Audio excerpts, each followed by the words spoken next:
Okay, I've put together this little gym guide. It should help you, just little gym hacks to get you in the gym so you don't feel so overwhelmed, give you a little bit of confidence when you get in there. So here's what I take in my gym bag, okay? So we have some resistance bands, all right? Not a lot of gyms have these and they're really good to get some activation or to add to some of your exercises. I've got my headphones because I really like to block out all of the sound. I've got my hat, my hair tie, just in case I need those. Definitely some water. And I also do have some straps, and these are for when I'm trying to lift that little bit heavier.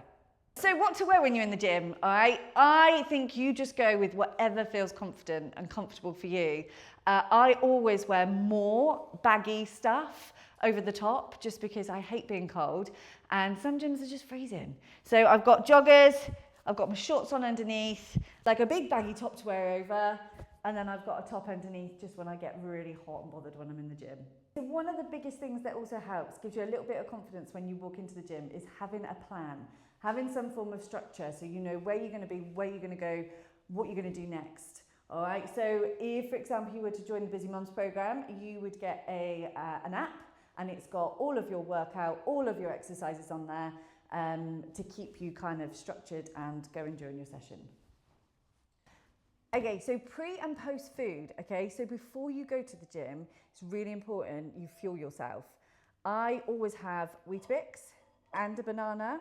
That is quite a lot. So if you don't have the time or you feel like that's too much, just a banana is just as good. So after your session, it's really important that you have a post-workout snack, okay? I have Cocoa Pops, I love Cocoa Pops, and a shake, all right? But again, if you don't want both, just have the shake. It's really important, especially when you're building muscle, that you get some protein in there after you've done your session. Okay, so gyms get busy, all right? That's really normal. It can feel quite overwhelming. One of the reasons why it's good to have a bit of structure, but also if you need to move on to the next exercise because the machine's being taken, then you do that, okay? Just move on to the next exercise.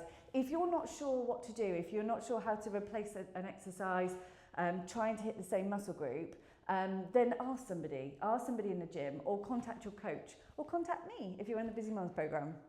Okay, so the back extension, this one gets wrong all the time. You don't want to be flinging yourself up and down like this. Keep it nice and controlled, roll your hips over the pad, keep your feet secure on the base behind, and focus on squeezing your glutes as you come up. Slow and controlled is where the benefit is.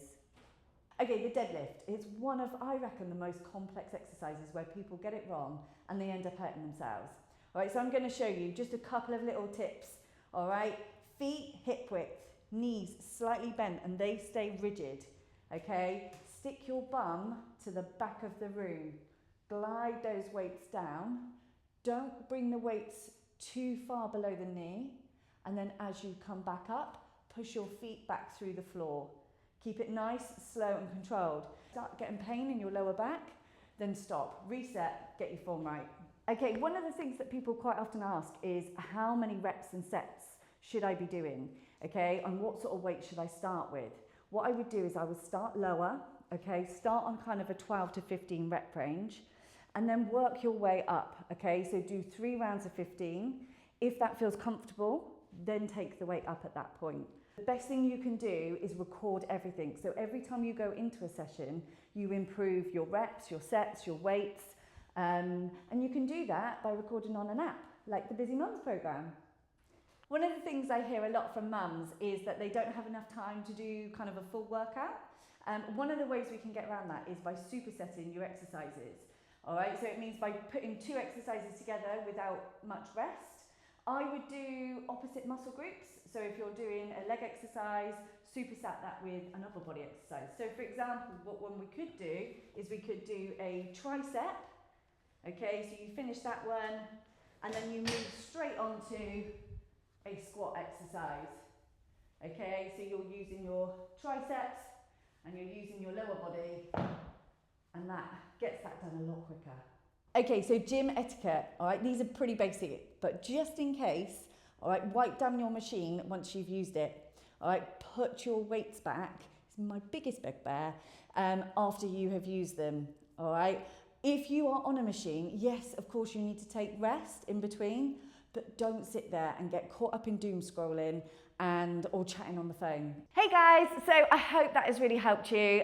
Just a few gym hacks to get you in the gym, or if you're not sure about anything, hopefully that will help, give you some confidence. If you do want any more guidance, or you want any more structure to your workouts, or just being in the gym, or just trying to hit your goals, get in contact and I'll give you some more information about the Busy Mums programme.